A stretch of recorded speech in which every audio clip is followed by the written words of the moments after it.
Hello YouTube, new guy here. This is my everyday carry, Kel Tec PF9. I really do like this weapon, and being as how I try to do most things on a budget, this was a fairly inexpensive gun. I think I paid $320 for it back in January of this year, 2013. A few of the things about this gun.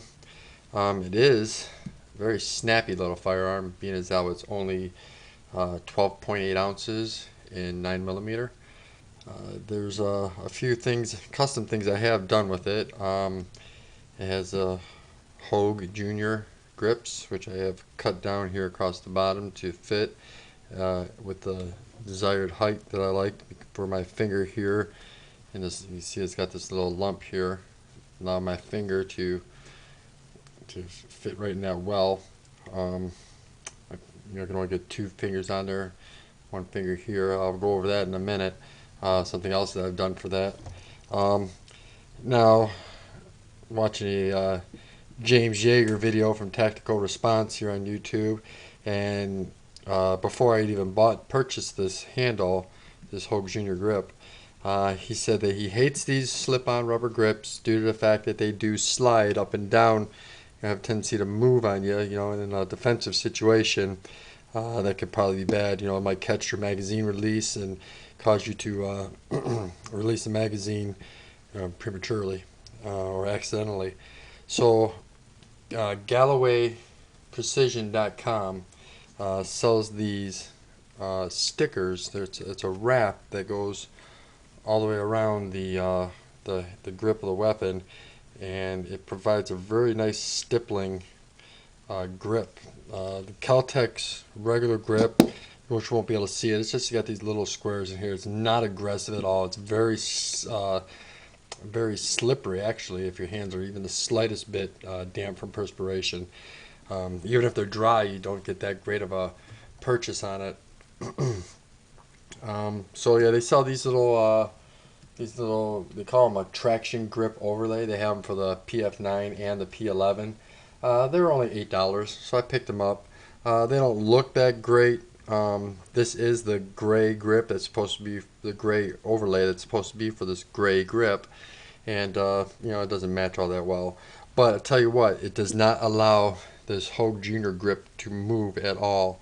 In fact, I had the Hogue Junior grip on there originally by itself, and then it was sliding around. I did experiment with a little bit. I didn't just take James Yeager's word for it, but it did move around quite a bit. So I got this overlay on it. Now this grip doesn't move at all. In fact, it was so tough to get this on there with the overlay that it actually tore a little bit of the Hogue Junior grip, which I'll replace that. I think that was only like $10.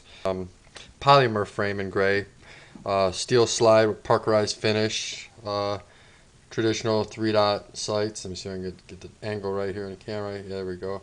Traditional 3-dot sights. They are pretty decent sights. It looks like one of them might be a little dirty. Nice bright white large front sight. It's kind of difficult to do this while looking through a camera. Anyways, almost. There we go. Bang, you're dead. Anyways, it's pretty nice. Now, I have had some problems with the weapon, which if a lot of you have these Kel Tec PF9s, you may notice the stainless steel barrel. That was not a custom polished job done by me. I'll go over that in a few moments. So anyways, what else have I done custom for this? Well, let me see. It does have magazine, has a flat base plate, which, like I said, always allows me to get two fingers on it. I don't know if I actually forgot to let you guys know that this weapon is unloaded. There's safety check. You see it is completely unloaded. Put the magazine back in. There, you can see down in the barrel. Completely unloaded. We're good. I'll use safety salvies out there. So, once again, this is a standard base plate. 7 rounds in the magazine. There's 1 in the pipe. One of the other options that I got with weapons that I did purchase It only comes with one magazine, and the worst case in firearms companies, out of all firearms companies, probably the worst case ever. This little case is a piece of crap. Barely even fits the firearm. You know, this is how it comes with one magazine, and you gotta crush it closed. And even when you do get it closed, it still bows out the sides. It's a piece of junk case. Worst case in probably the whole firearm industry. Probably, I have to say. Since I don't own all firearms in the industry, I'd say it's probably one of the worst. Anyhow, did purchase another magazine with the +1 base plate. This is the base plate by itself. These were actually fairly expensive. I think I paid like $25 for this little piece of plastic. But it was worth it for the extra round. That one round may save your life. But it just, you remove the base plate, slip this in there, and then drop this locking lug across the front of it. But as you can see, it does allow for a full 3-finger purchase. Very comfortable, feels great, doesn't stick out too bad with my shirt. It doesn't cause me to print too bad. I really, really like this base plate. It was well worth the $25. So we'll go ahead and break this down. I'll explain about the polished barrel. Oh, one other, we're gonna go ahead and dry fire this. I know some people are gonna freak out over that. Anyways, I'll tell you another one of my modifications I've done with this. There's no, it does have a slide lock, but there's no round loaded chamber indicator in this weapon. It is hammer fired rather than striker fired. So one of the things I did do is I painted the back of the hammer orange. So I just took a paint marker when I had it disassembled and painted the back of the hammer orange. So there is no way for there to be a round in the chamber without me seeing that orange. If I see the orange, then I know that there's a possibility there's a round in there. If I don't see the orange, I know it's impossible. There's no way there can be a round in the chamber. I would have to open it up, wiggle and stick around in there, drop it in there, try to wiggle it around to get it to seat properly in the chamber. I'm never going to do that. So if I see the orange, I know there's a possibility that there could be a round in the chamber. If I don't see it, impossible, no way. So if I have it just sitting, in my bedside safe or whatever, and I pull it out and I don't see that, I know that there's no way there's a round in there. If I do see it, then there's a possibility. So let's go ahead and do a disassembly of this weapon. Got the lock slide back, and you have to remove this pin. The manual, or the Kel Tec's little owner's manual, and everybody else recommends sticking a bullet, or a shell casing rather, right inside this little, I don't know if the camera will pick it up, there's a little notch right inside of this little pin here. Problem with using a spent casing is sometimes the primers will have a little burr on the end of them, and it nicks my parkerized finish up here a little bit. It's not bad.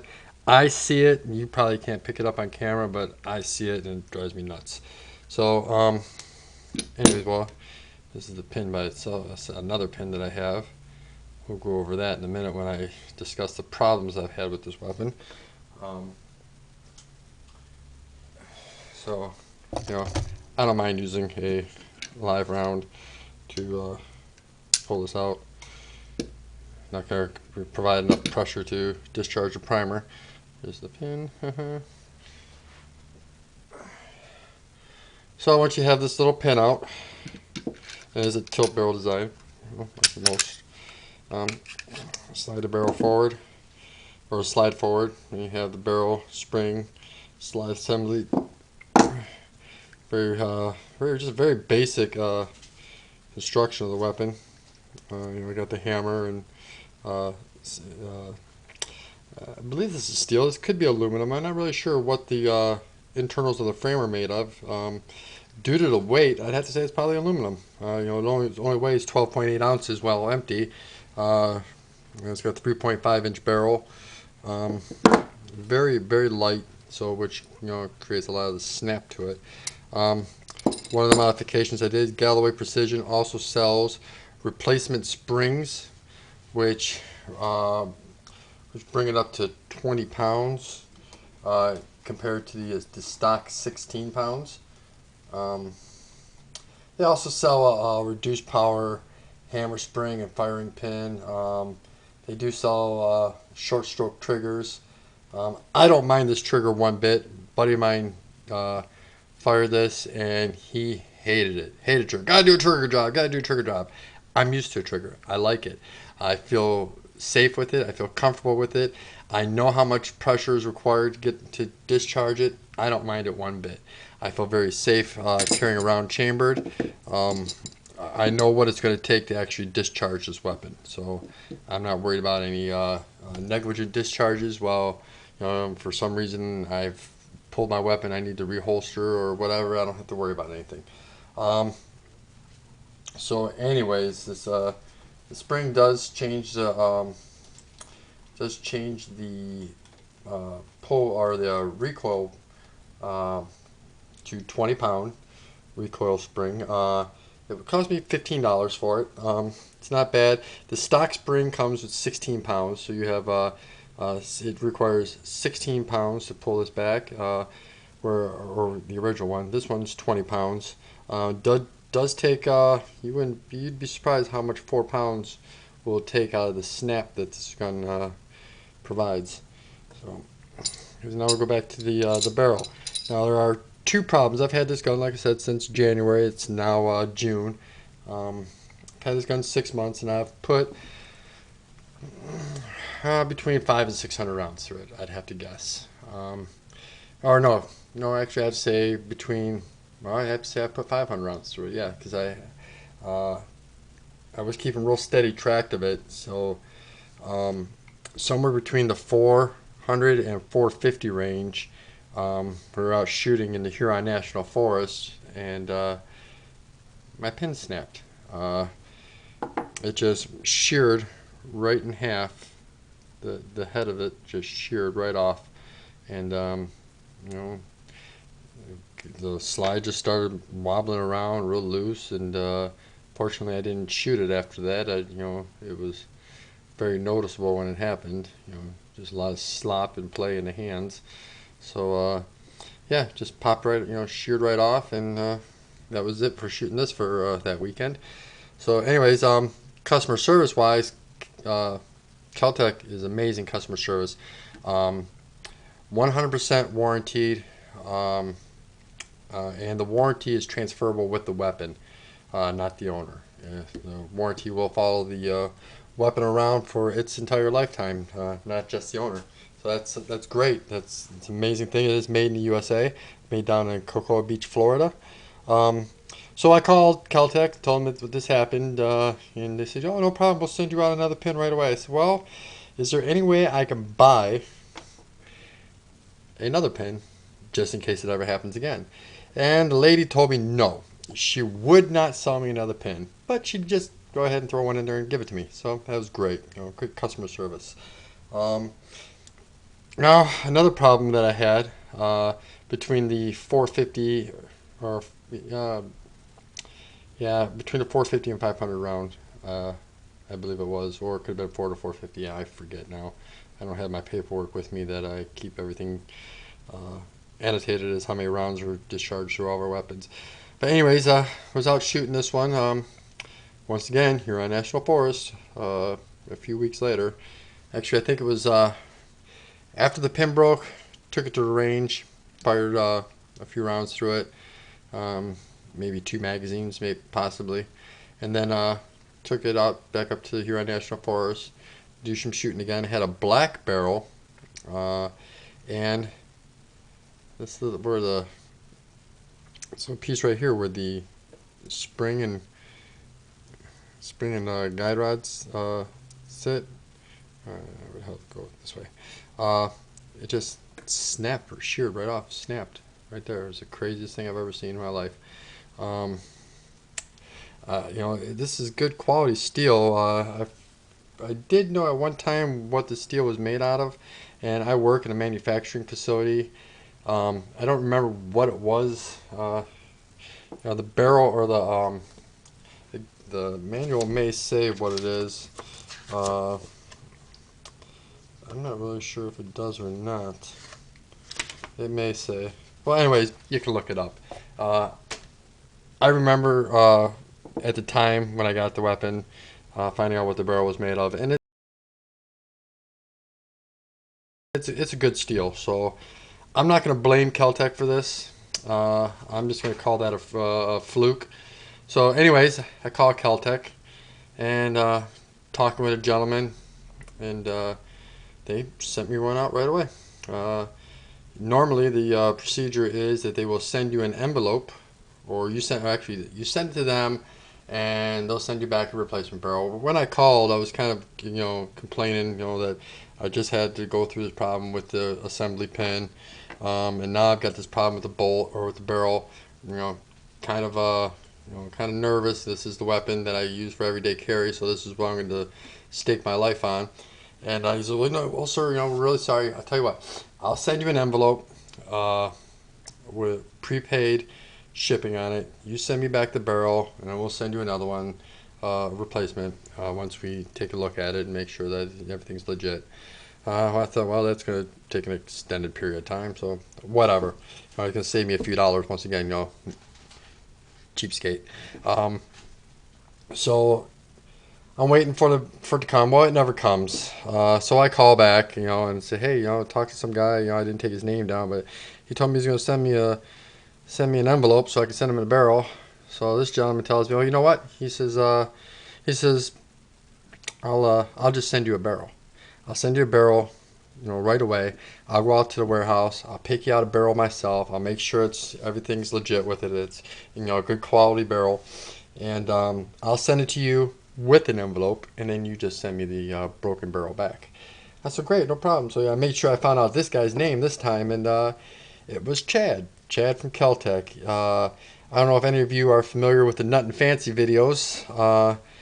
Chad from Kel Tec is a regular appearance on Nut and Fancy, doing the run and guns using the Kel Tec products, the RFB and the KSG, which are KSG is their bullpup 12 gauge shotgun. RFB is chambered in 308, another bullpup. Wonderful looking weapons. If I could get my hands on one right now, I'd buy them in a second. Prices are through the roof right now for those two weapons, well above the MSRP.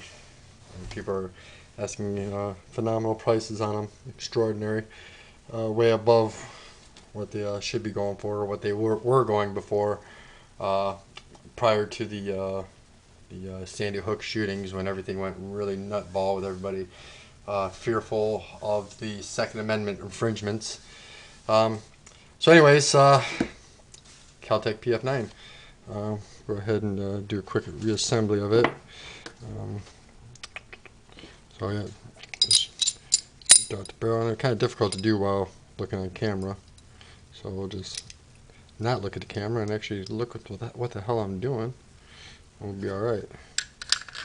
Very simple. One thing is, though, you have to be careful when you go to put it back. Sometimes the barrel will go in a rearward position. So you see now we got it forward. Make sure you may have to grab it and actually pull the barrel forward sometimes to allow space for the assembly pin, and just pop it back into place. Very simple. Very no frills. Definitely a no frills weapon. Don't pay a lot for money. A lot of money for it, and there is some play in it. It's not the highest quality polymer construction. You'll see there is some rough around the edges. Actually, due to carrying it, I actually had to take some sandpaper and some fine grit sandpaper and file down some burrs around the polymer here because it was scratching my side. I do wear it inside the waistband, left hand, so I wear it on my left side. So I had to sand this little piece down right here because it was scratching me.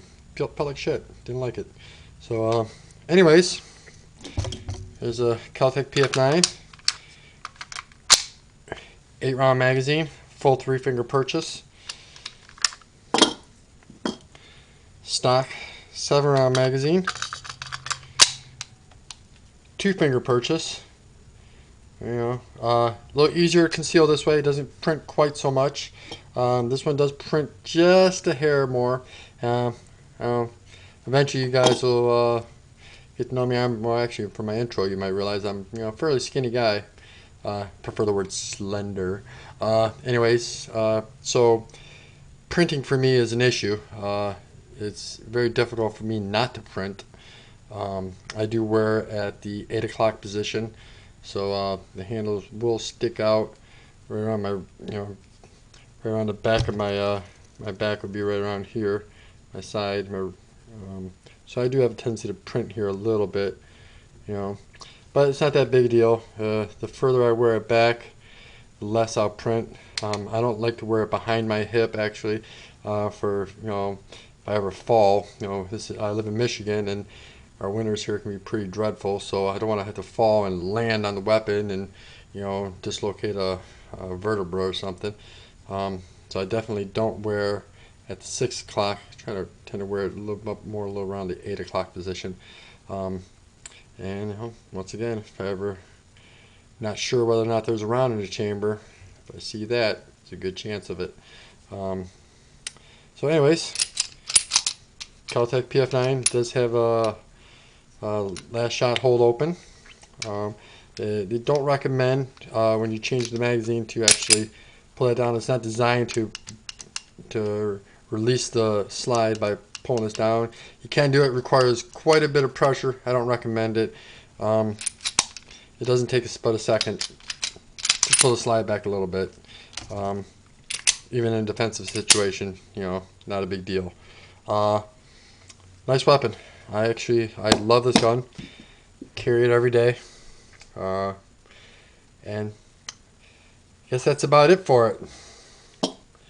Kel Tec PF9. Love it. And have a good day.